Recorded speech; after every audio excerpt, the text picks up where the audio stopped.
chapter 25. We're not even in a relationship yet. When does... Well, I swear there's not more than... There's not that much left to go. On Saturday, me and Neil are outside of Angela's apartment and she's standing next to a taxi loading in her luggage. Don't look so sad. It's not like I'm leaving you forever. I promise I'll be back, pumpkin. Angela blows a kiss at Neil. Neil visibly recoils. Ugh, cooties. It's not that. I'm more worried about the people you might drag into your schemes. Schemes? What schemes? I'm leaving it all behind me. Angela gives her widest and brightest smile. I pull out the present me and Neil bought for her and hand it over to Angela. This is from the both of us. We hope you take your time over there. Angela accepts the present. You're both so disgustingly sweet it's giving me cavities. Quit it, you guys. She gives me a hug and I hug her back. Please don't do anything rash over there. Don't fool around with the pool boy, I joke. Angela shoots into laughter. Don't worry, I'll sleep with the bellboy instead. Neil rolls his eyes at us and crosses his arms. Just leave already and get back all better, he says. Well, since someone doesn't want me around, I guess I'll have to go now. I can't miss my flight anyway. Angela finally opens the door to the cab and sits inside. She rolls down the window to talk to us. Don't forget to water my plants for me. She says, all your plants are made out of plastic, says Neil with a heavy sigh. Angela blows him another kiss. Thanks to both of you. I'm gonna miss you. See you soon, I say. Please don't do anything to warrant me being woken up at midnight because you got involved with law enforcement, says Neil. Bye, darlings. Bye, Angela. She turns to the driver and tells him to go to the airport. The car engine starts up and slowly the car starts to move down the street. By the way, guys, I forgot to tell Neil's parents that you two aren't getting married. My eyes widen and so does Neil's. Neil starts to run after the car. Wait, what do you mean? Oopsie! Angela blows us a kiss before the cab finally turns the corner and out of sight. So much for putting all of her schemes behind her. I stand there rooted to the ground. Angela! Neil yells out loud, but she's too far gone to hear it. I shake my head in disbelief. She pulled another Angela stunt, letting us know at the last possible moment that she didn't tell Neil's parents, and now we're still stuck in this pretend marriage sham. Angela will be gone for who knows how many months. She's definitely not going to own up to her idea and confess. What are we going to do? I ask, turning to Neil. Neil displays a wide variety of emotions, mostly conflicted and worried. Murder her when she gets back, he suggests. Obviously, but what about right now? What if we have another run-in with your mother? Neil stuffs his hand into his pockets and kicks his foot at the ground, clearly frustrated with the lack of options. He walks back and forth on the sidewalk, thinking about the best course of action, until he stops in front of me and sighs in defeat. I'll tell them. He sounds so lonely that it breaks my heart, having to face his parents all alone, to clean up his cousin's mess. I feel like I can't let him fix Angela's mistakes all on his own. So I slip my hand into Neil's and give it a slight squeeze. No, we'll tell them, I correct him. Neil stares at me in disbelief, but then a small smile spreads on his face, and I can feel his fingers clasp around my own hand in return. He turns his head to where he last saw Angela disappear around the corner. Alright, he says. That's what we'll do then. I lean my head against Neil's shoulder. Yes, we can take them on together. At the very least, Neil deserves someone to be his moral support. We stand there, hand in hand, staring into the distance, relaxing in each other's company. It's your day off, right? I asked Neil, suddenly thinking of something. For once, yes, it is. Do you want to come over for dinner tonight? I ask him out boldly. Neil cocks his head to the side in response, but there's a relaxed look on his face. Doesn't seem like he's going to say no. Depends, how good are you at cooking? He asks instead. Are you insinuating I'm bad at cooking? I'm just gauging whether or not I'll get food poisoning and if I should order some takeout instead. I drop his hand, giving him an incredulous look. Are you that worried I'll poison you? Wouldn't put it past you. Fine, don't come, I say with a huff. Neil swiftly leans into me, his lips brushing over the tip of my ear. No, I'll come, he says in a low whisper before pulling back. He gives me an all-knowing smirk and then finally starts walking away from me, getting inside of his car. I watch him drive off, left behind with all kinds of thoughts. I asked him out for dinner and Neil said he'll come. Yeah, he did. My heart is suddenly making flip-flops in my stomach. I take the apron off and stash it away somewhere. I don't pay much attention to details at the moment. Neil is coming over any minute now and I've been slaving away in the kitchen preparing a really nice meal for the both of us. I may or may not have checked out some romantic recipes for two online. I even bought some red wine. I look at the bottle sitting on the kitchen counter and I quickly take a sip from it. I'm kind of nervous. I've never had Neil inside my home before. I mean, he's been to Olympus before, but never in my private quarters. The dish is broiling in the oven right now. It's almost done. Something chicken and pasta. I can't even remember what I threw in there anymore. I've been too busy making sure everything else is perfect as well. Everything has been cleaned and set up to display a nice and cozy mood. I opted out of candles. That one seemed like I was trying too hard. It's dark outside and I'm dressed up in evening wear. It's a habit that kind of stuck because Angela kept insisting I dress up whenever we'd have dinner together. Hopefully Angela is having fun at her destination right now. The doorbell rings and my heart jumps inside my throat. He's here! Quickly, I check to see if my outfit and hair looks good and I buzz him in. I can hear footsteps walking up the stairs and I open my front door to let Neil in. Good evening, Valkii. Neil greets me in a soft voice. Hi, I stammer out. I don't know why I'm suddenly all tongue-tied right now. Neil casts his eyes towards the ground. You look nice. I can't tell if he's forcing himself to say that or if it's a genuine compliment. Either way, it embarrasses me because I definitely wasn't expecting that. Thank you, I manage to reply. I step aside to let him in. Dinner is almost ready, just let me serve it. Please take a seat. I leave Neil in the living room to fetch the casserole dish out of the oven with my oven mitts. Balancing the heavy dish in my hands, I make my way over to the dining table. Neil is already seated, keeping uncharacteristically quiet. His eyes follow my every move as I scoop up some of the casserole and serve it on his plate. When I finish with my own plate as well, I take a seat opposite of Neil. Enjoy, I say, feeling a bit awkward. Neil takes the cutlery and eats his food like a perfect gentleman, just like he did when we went out for dinner at that fancy restaurant. Have you heard anything from Angela yet? I tried to fill up the silence. I don't think she cares much for keeping in touch, so don't expect her to say anything until a week or so has passed. Oh, I was just wondering if she arrived safely, that's all. Neil takes a napkin next to his plate and dabs it against his lips. She arrived in one piece, he answers, smiling slightly. He does that a lot, actually, smiling when he's talking about Angela, even though she can be quite a pain. Which brings me to my next question. Have you figured out how you're going to tell your parents we're not really getting married? Neil stays quiet for a long time, doing nothing but munching on the casserole. It's excruciatingly slow. I'm gonna talk to them directly. He lets out a deep sigh. It occurs to me that I can't keep relying on Angela to do her part, so I'll be honest and tell them myself. He looks up from the table to me, his golden eyes gazing into my own. And I'd like you to be there too. He sounds a bit hesitant, like I'd say no. Of course, I stammer. I'll be there. I won't let you face them on your own. Neil's body relaxes and he gives me a genuine smile. I've never seen him with such a kind expression before, so I avert my eyes from him, finding myself a little breathless. We eat together in silence for a bit, but it's not an awkward silence and there's no tension hanging in the air. For once, I'm silently enjoying Neil's company and I never thought I'd live to see the day. Neil clears his throat. It's, alright. What is? The food. It's edible. I cock him an eyebrow. You complimenting my food?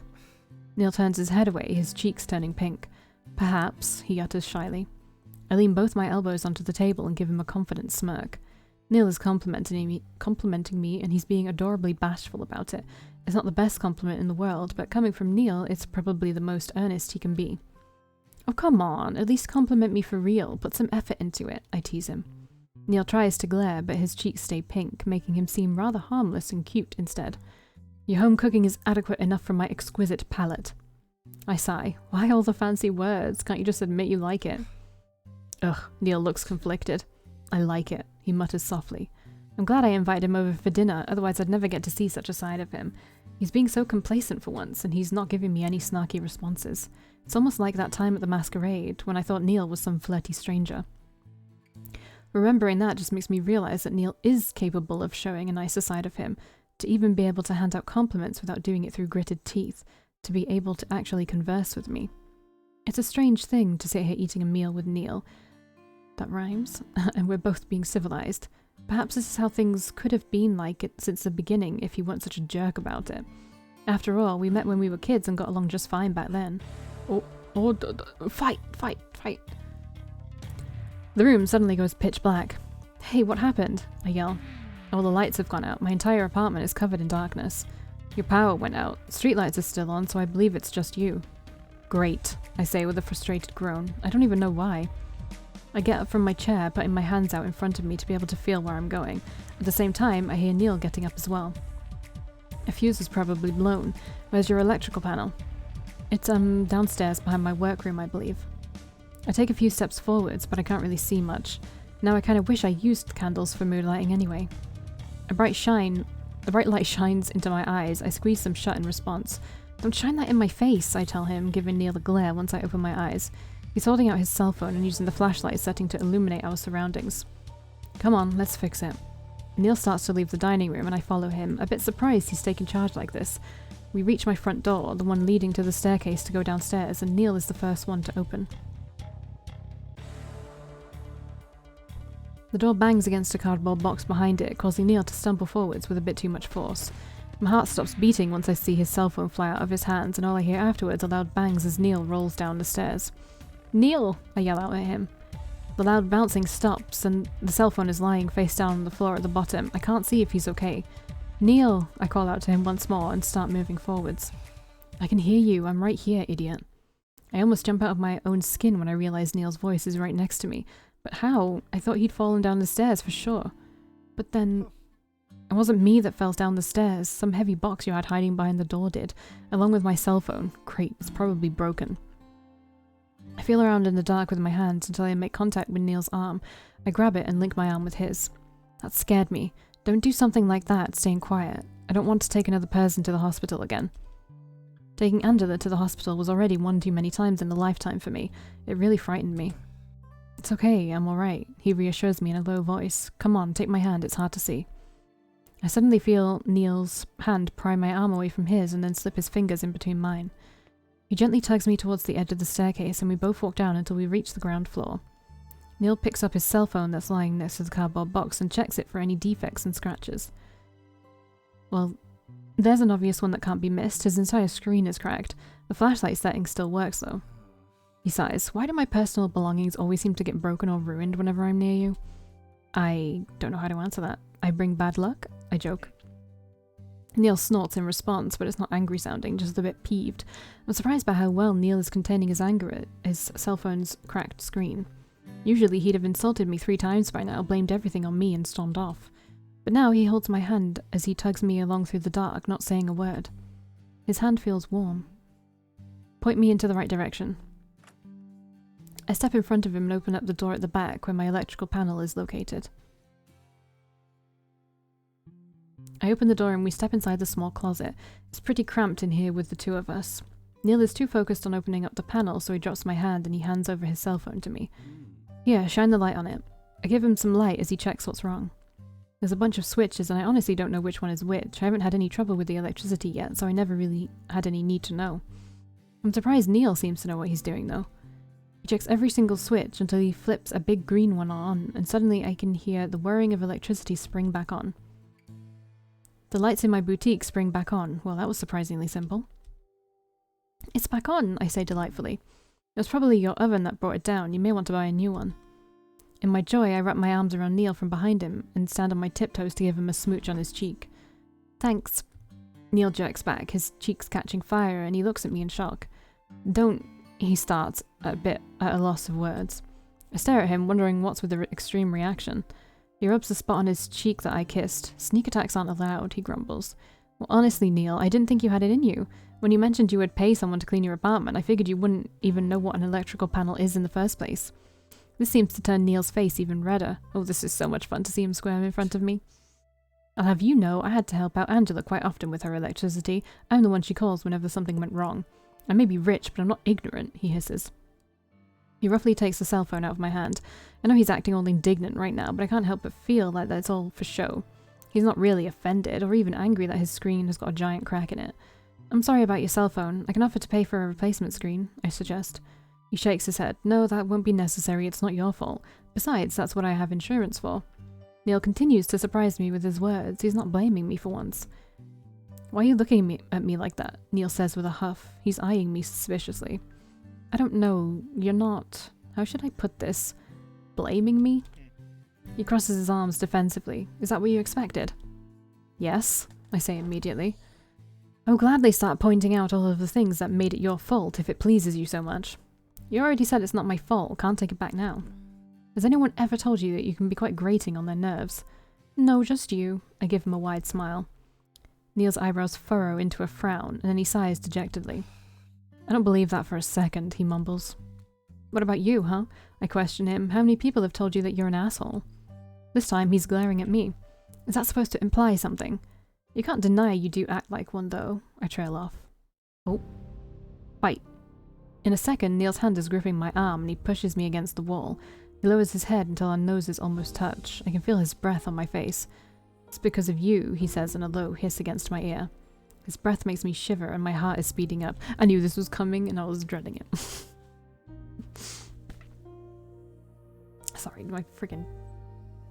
My wrist thingy's being annoying. You're blaming me. I fire back. Oh, shit. Okay, that was fine then. You're blaming me? I slowly tilt my head to the side, staring directly at his collarbone and fighting the temptation to kiss it. And I'm not on the game, apparently. Okay. Neil slides his fingers through my hair until he pushes them up against the back of my head. The feel of his fingertips against my scalp is soothing yet exciting. Then he leans in even closer until his face is lowered enough so that his nose is poking the nook of my neck. His breath is hot on my skin, and in turn it's making my body grow warm as well. I blame my lack of self-control around you. My hand reaches out and runs across Neil's back, pushing his body closer against mine. I feel like I'm on some sort of drug. My sensations are all heightened, and every single movement that Neil makes shoots a painful throbbing to my heart. Is it bad that I'm thinking I want him to lose control around me? I swallow loudly, and I part my lips, feeling them touch the rim of his ear. Maybe I want you to lose control, I whisper. The moment those words leave my lips, I breathe in a sharp gasp as Neil hungrily plants his mouth on the side of my neck. The suction on the sensitive patch of skin there is enough to make my knees buckle over, and with it, my entire mind goes blank. I run my fingers through his black hair, squeezing my eyes shut as Neil continues to draw blood to the surface of my neck. It feels good. Eventually, Neil manages to make me squirm against him as he sucks even harder. I'm not making that noise. And just like that, his lips leave my neck alone. I let out a shallow breath and look him in the eye. His golden eyes are burning with a passion that wasn't there before. I launch myself at him, good, in this enclosed space, grabbing the sides of his head and knocking him into the wall. I don't wait a second before I crash my lips against his. When we connect, he pushes back hard against my lips, melting everything inside of me to a mush. Again, not doing that. Neil's moan is muffled against my mouth. I can feel him twitch and respond to my every move as I suckle on his lips. Finally, I'm kissing Neil again. Neil's fingers slip into my hair and he grazes them against the back of my scalp, pulling me closer to him and pushing harder against my lips. I'm engulfed by his body. It's sparking up a fire inside of me so hot that I feel I might burst. We part briefly for only the slightest bit, and Neil is back with his plump lips on mine, sucking the daylights out of them. It feels good. It's like our lips are magnets because we can't seem to leave each other alone.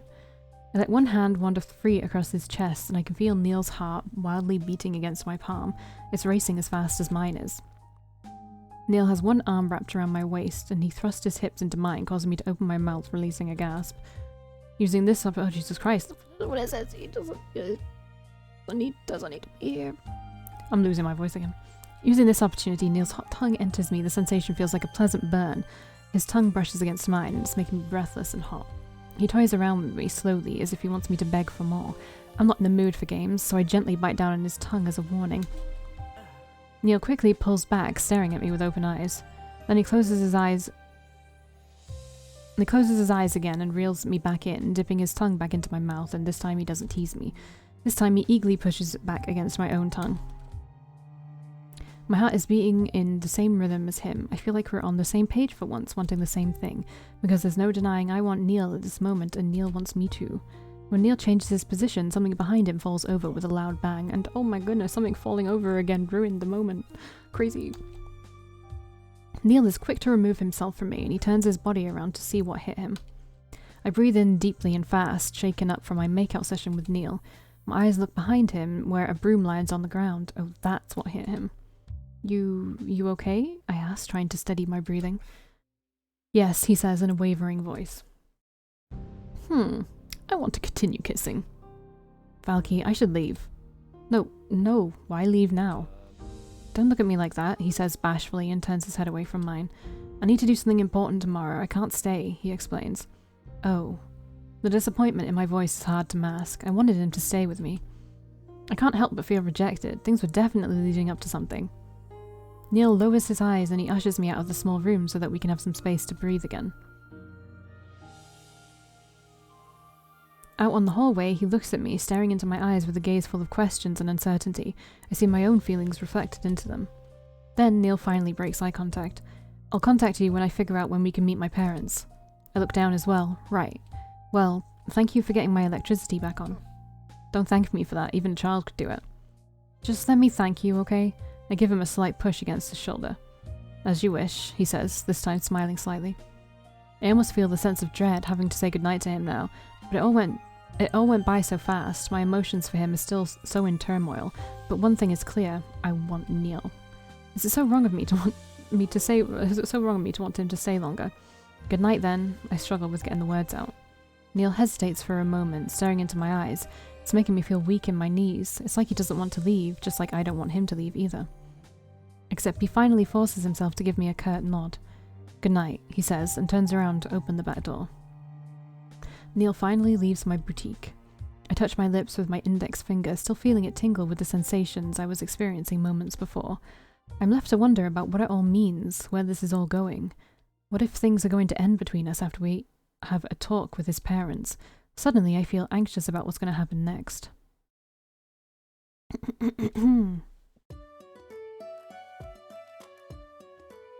Alright, I guess we have more chapters. I'm losing my voice. Angela is somewhere on the beach enjoying her rehab vacation, but me? I'm sitting next to Neil in a very expensive limousine heading towards his parents' estate. Their personal chauffeur is taking us to their home. 2 days ago, Neil contacted his parents and got invited over for dinner. He decided it would be a good time to break the news to his parents and asked if I would like to join him as well. Since I already promised him that I would be there when he'd reveal the engagement was fake, I simply said yes. That's why I'm here, in a fancy car, sitting next to an equally anxious-looking Neil. My nerves are killing me. Neil, I call for him. Neil turns his head away from the window he was staring out of. How are we going to do this? Should we just say it straight from the beginning, before dinner? Or do you want to wait until after dinner? Or perhaps when we're walking out the door so we can shout it at them as we're leaving? Neil bites his lip before growling at me. Stop your rambling, I can't concentrate on my thoughts if you keep talking. Well, what exactly are your thoughts? I know I said we'd tell them together, but we haven't really decided on how we're going to do it, and before I run my mouth off at dinner, I just want to know what your plan is. I'll tell them, he says firmly. You'll keep your pretty little mouth shut and let me do the talking. Don't say that, I tell him, offended. Say what? That pretty little mouth comment. We're not really engaged, Neil. I'm not your trophy wife. Don't worry, no one would ever mistake you as a trophy wife. Fucking rude. I narrow my eyes at him. I am not in the mood for your childish bickering. Then how about you zip your lips? Your voice is a nuisance to my thoughts. My anger flares up. Now listen here. If you do not watch what you're saying, I'm going to go out there and give them a piece of my mind regardless of your wishes. That's not what you want now, is it? Neil grunts at me, but otherwise keeps quiet. I fiddle with my fingers on my lap. I'm on edge. Neil's on edge as well, and it's not a good combination because apparently we can't do anything but say nasty things to each other like this. 2 days ago we were civilized and I felt like we had made some progress with each other. However, as soon as we're both stressed, we fight like cat and dog. Finally, Neil speaks up. I'm sorry, I didn't mean that. He sighs, a worried expression gracing his features. I'm stressed and nervous. I have no idea how my mother will take the news, nor do I know what will happen to me afterwards. Again, why would you not be spicy? I place my hand on top of his to comfort him and give it a little squeeze. Neil slightly tilts his head towards me. A small, nervous-looking smile appears on his lips. He squeezes my hand back. We drive the rest of the way in silence, which reveals itself to be deadly to me as I keep thinking of different scenarios in my head, each one worse than the last. When we finally arrive, I look out the window and I'm blown away by the huge mansion in front of me. The front yard is twice its size. There's even someone tending to the yard by shoveling snow out of the path. I'm feeling intimidated by the sheer size of the property. It's weird how there's no snow. There's no snow here.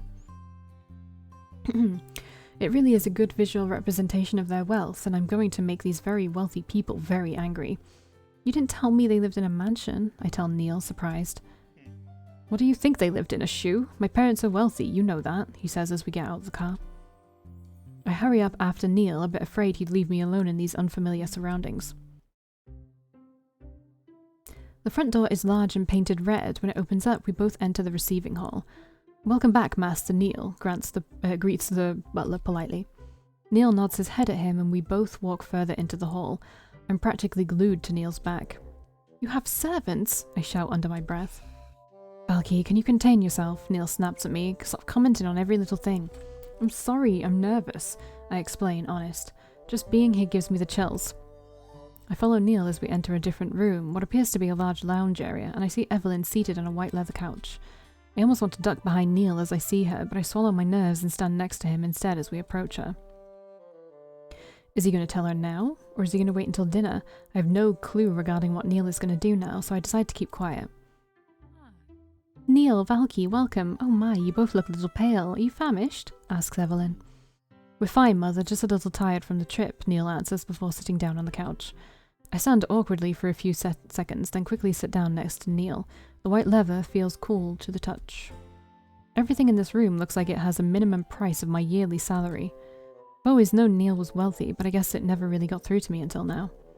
Neil likes to walk around instead of drive, and he goes to coffee shops to drink coffee. He doesn't have his own chauffeur driving him around or a butler preparing his drinks. He's never actually flaunted his wealth in my face like I expected him to. It's made me forget he's from a rich background. The uncomfortable silence stretches on, and I'm growing restless. Nice, butler, I blurt out. Neil gives me a dirty, shifty look, and I can imagine his voice clearly telling me to shut up. I lower my head and look down at my lap.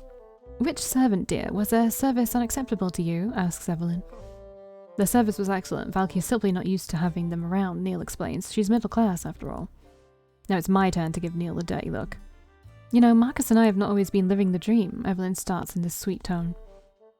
We had to work long and hard for our careers, for our ambitions. Sometimes that meant scraping by, choosing whether or not to buy groceries or go hungry that day. Evelyn flashes a smile at Neil. My son, he's never known such hardships. We worked hard to provide him that kind of life. Well, that's certainly true. You have nothing to worry about, Valkii. As a woman coming from a similar background, we welcome you with open arms as our future daughter-in-law. Oh God, I just want to die right now. She gave me her blessing, but I'm not actually getting married to Neil. Neil hides his face behind his hand, short of words as well. Where's father? Neil decides to ask. He sounds really tense, but who could blame him? Probably in his study, he's always working. Subconsciously, I place my hand on his lower back in an effort to give him some sort of courage. I lean closer to him to whisper in his ear. Don't drag it out, Neil. This is getting worse by the second. Neil clears his throat. I have something to say to the both of you. Oh, is it about the wedding? Asks Evelyn. I suppose it is. Can you call father? Evelyn waves at a servant who's been standing idle near the doorway, and he quickly disappears once the silent command is given. Have you decided on a date? It's alright if you want to wait a year or two, you know. Young couples do wait a lot these days. I cringe at each word she says. She really is looking forward to this wedding. Can we wait until the both of you are here? It's important, Neil stresses. Certainly. We anxiously wait as time ticks by, sitting there uncomfortably on the white leather couch, whereas Evelyn is browsing on a tablet. When we finally see Marcus emerge in the doorway, we both sigh out in relief before tensing right up simultaneously. Now for the hard part. What's going on, boy? Grunts Marcus. I hear Miss Marsh hasn't been able to reach you for the last couple of days. Have you been skipping work again? I raise my eyebrows at this. I didn't realize Neil was missing work. I thought he said he had the day off. Tell her to mind her own business, says Neil. You're right, Neil. This is my business, bellows Marcus, now standing in front of his son. Literally my business. Who do you think gave you that job? I can't have you coming and going as you please. This has gone on long enough. Darling, don't you think it's time for you to turn the other cheek and perhaps give Neil some time off? He needs to spend some of it with his fiancée, suggests Evelyn. Marcus throws his hands up in the air so that he can go off gallivanting around with this art girl and let him think he can do whatever he pleases, let it poison his mind. Art girl? No, you've been poisoned long enough already by that inane cousin of yours. It's time you enter the real world, the corporate world full of responsibilities. No more slacking off or dodging your duty, because that's what this is, son. It's your duty. Neil is uncharacteristically quiet. He's clenching his hand into fists, but his head is turned away from his father. Avoiding my eyes, he isn't saying a word. I'm appalled at his father's words. Seriously, art girl? Is that all I am? You've had your fun in college. You wasted some precious time getting that good-for-nothing bachelor degree, and your head is now filled with nothing but useless art images. It's time to put all of this behind you before you disappoint me any further. Neil hangs his head down. He still hasn't said anything at all. I can feel my own anger bubble up inside of me, marking my cheeks with the color red. Marcus huffs.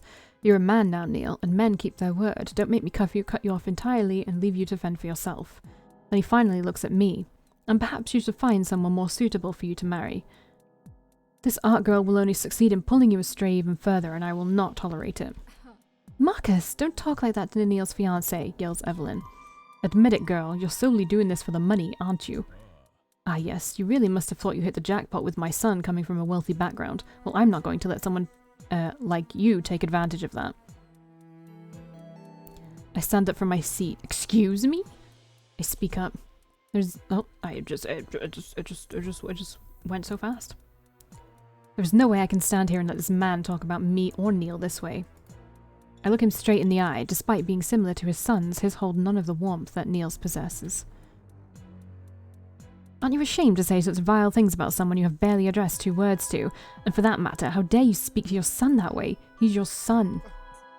Valkii, Neil hisses at me and tugs at my hand to get me to sit back next to him. No, I refuse to back down. Exactly, he's my son, he emphasizes with a hearty laugh. Don't you forget whose house you're in, Missy. I will simply not tolerate such disrespect and sheer contempt in my own home. No wonder Neil's trying to run away from you. You're absolutely terrible to deal with, I say breathlessly. At least your wife is civil enough to be happy for her son.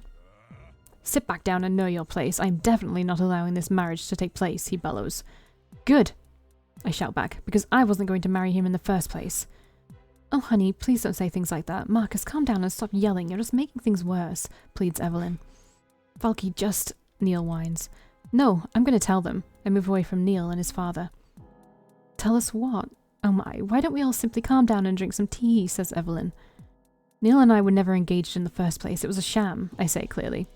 Marcus emits a loud snort, then laughs at us. A sham, you say? Did you need the money that badly that you had to fool my son? Does this mean there won't be a wedding? Asks Evelyn in a sad voice. I growl at Marcus. I'm not in it for the money, and I wasn't fooling Neil. We were both pretending. Neil cuts me off. Valkii, come on, let me explain. He gets up from the couch as well. Explain what, boy? Marcus asks. I'm not engaged, nor am I planning to get married, Neil confesses. We lied. It takes a few seconds for the information to register with Marcus and Evelyn, both looking at us with confused expressions. Marcus laughs again. Brilliant! This is brilliant. This means I had nothing to worry about. You can come back to the hospital to resume your work without any distractions then. Oh, well that's... Evelyn doesn't know what to say. Don't you even want to know why we were pretending? I say.